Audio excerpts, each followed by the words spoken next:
नेपाल जल स्रोत को धनी देश आप बचपन से सुनता आया हैं। भैया नेपाल प्राकृतिक सौंदर्य को भी धनी देश है।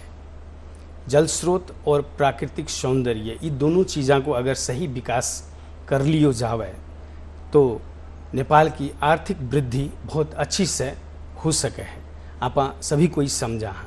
अगर शहर से कुछ किलोमीटर ही सिर्फ बाहर निकलने के बाद जो अलौकिक प्राकृतिक सौंदर्य देखने मिला है उनको कोई जवाब को नहीं। आप यह भी कह सका हाँ कि प्राकृतिक सौंदर्य देखने के लिए नेपाल से बाहर जाने की ज़रूरत ही को नहीं। अभी हाल ही में आपनो यो कार्यक्रम आपनो नेपाल आपनो गौरव की टीम मैं लगायत मेरा टीम मेंबर और कुछ अन्य मित्र लोग नेपाल को प्रसिद्ध तीर्थ स्थल मुक्तिनाथ यात्रा में गया था और वो यात्रा के दौरान जो प्राकृतिक सौंदर्य देखने मिलो वो अनुपम थो। वह यात्रा नु तो पारिवारिक यात्रा थी, फिर भी पर्यटन प्रवर्धन के उद्देश्य से और आप लोगों ने भी कुछ हद तक उनकी जानकारी करा सका ताकि आप लोग भी फिर से वो यात्रा के लिए आगे बढ़ सको। या सोच के साथ वो यात्रा का स्मरण के रूप में कुछ झलक आप लोगों ने दिखा रहा है। कोई भी देश की हो प्राकृतिक सौंदर्यता अपने आप में अलग ही हुआ है और उन सुंदरता को आनंद भी अनुपम हुआ है। अपनो देश नेपाल भी प्राकृतिक सौंदर्य से भरपूर है।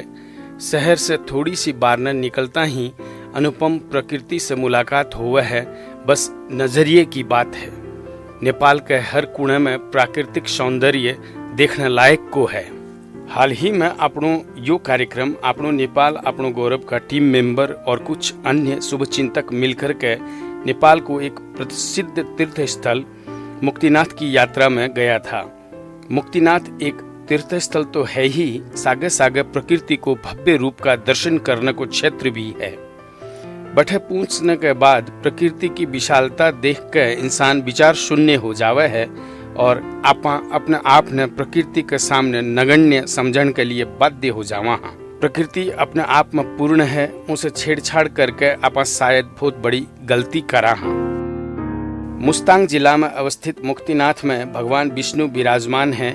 माँ लक्ष्मी, भूदेवी और गरुड़ जी के सागे मुक्तिनाथ ने सारे तीर्थों को सार भी कयो जावे है। अब बात करा हाँ मुक्तिनाथ जाने के रास्ते के बारे में।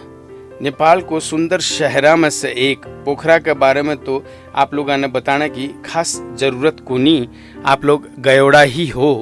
पोखरा तक तो आप अपनी सुविधा के अनुसार बस में, फ्लाइट से या गाड़ी कोई भी साधन से जा सका हाँ।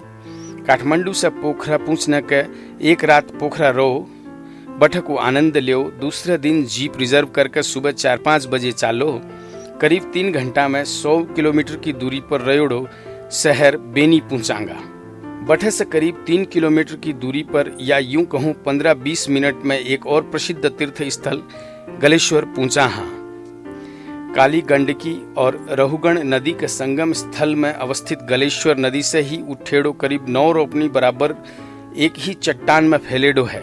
भगवान शिव जी जब सती देवी को मृत शरीर ने लेकर के चालिया था, जद गड़ो उरे गिरियो थो, इसलिए इस जगह ने गलेश्वर के नाम से जानो जावे है। मंदिर के बगल में एक ब्रह्म जल कुंड है।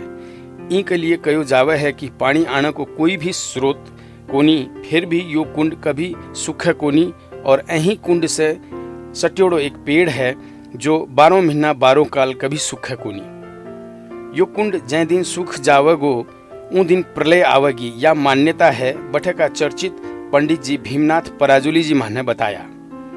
राजा जड़ भरत की तपोभूमि भी बताई गई है। गलेश्वर क्षेत्र ने उरे महारुद्राभिषेक करने से मन की इच्छा पूरी हुआ है, या मान्यता भी है। गलेश्वर के बाद कई छोटा छोटा बाजार आवे है। यहीं बीच में एक जगह तातो पानी आवे है। उरे के कुंड में 24 घंटा गर्म पानी आतो रहे है और ए पानी में बैठने से चर्म रोग ठीक हुए कयो जावे है। ई कुंड में नहाने की और बठे सामान्य खान पीन की भी व्यवस्था है। जोमसोम पहुंचने से थोड़ी पहले एक बाजार आवे है जो मारफा के नाम से जानो जावे है। मुस्तांग की सेव नेपाल की प्रख्यात है। बा सेव यही मारफा गांव में हुआ है। ई बाजार से ही धवलागिरी हिमाल चढ़ने के लिए बेस कैंप जाने को रास्तो है।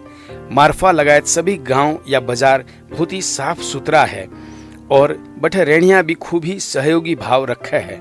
हाँ, दुर्गम क्षेत्र होने से सामान थोड़ो महंगो जरूर मिले है। अहिया ही घूमता फिरता सांझ ने 6-7 बजे के करीब जोमसोम पहुंचा। हाँ, बहुत ही सुंदर जगह है जोमसोम।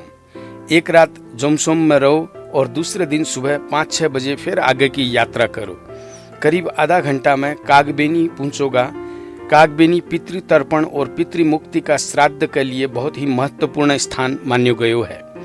कागबेनी में पितृ श्राद्ध करा देने से सभी पितृ मुक्त हो जावे है, कयो जावे है, या यूं कहूँ गया श्राद्ध से भी बढ़ के बतायो गयो है।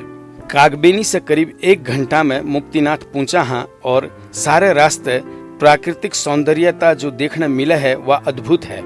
मन तो करे है थोड़ी थोड़ी देर में गाड़ी से उतर कर थोड़ी देर खुली हवा में घुमा, आनंद लेवा, हवा की शाए शाए आवाज सुना, सागे सागे पहाड़ा की ऊंचाई चढ़ता जावा तो यात्रा और भी रोमांचक होती जावे है।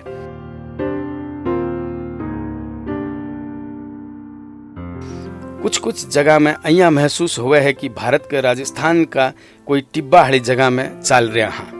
मुक्तिनाथ मंदिर समुद्री सतह से करीब 3700 मीटर की ऊंचाई पर है, इसलिए हाई अल्टीट्यूड में होने वाली कुछ शारीरिक समस्या आने की संभावना रवे है।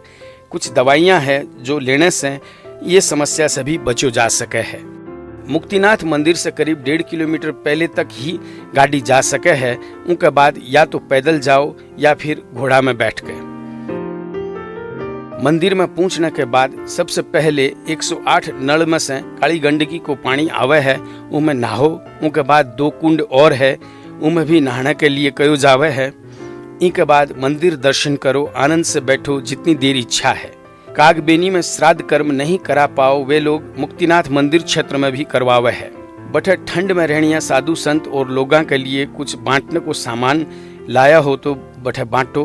मुक्तिनाथ क्षेत्र में ठंड में पूरी तरह बर्फ पड़े है, फिर भी 12 महीना नित्य पूजा हुआ है।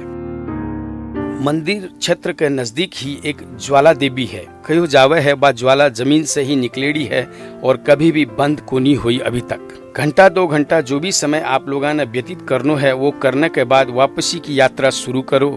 1.5 किलोमीटर तो पैदल ही वापस आनो पड़ेगो। उनके बाद थारी गाड़ी थाने मिलेगी। हाँ, अशक्त और बीमार या बुजुर्गा ने घोड़ा ही वापस ला देवे है। वापसी मुक्तिनाथ से आपकी सुविधा के अनुसार आ सको हो, चाहे सीधा पोखरा या फिर जोमसोम एक और रात रुक कर या बीच में आने वाली और कोई जगह में।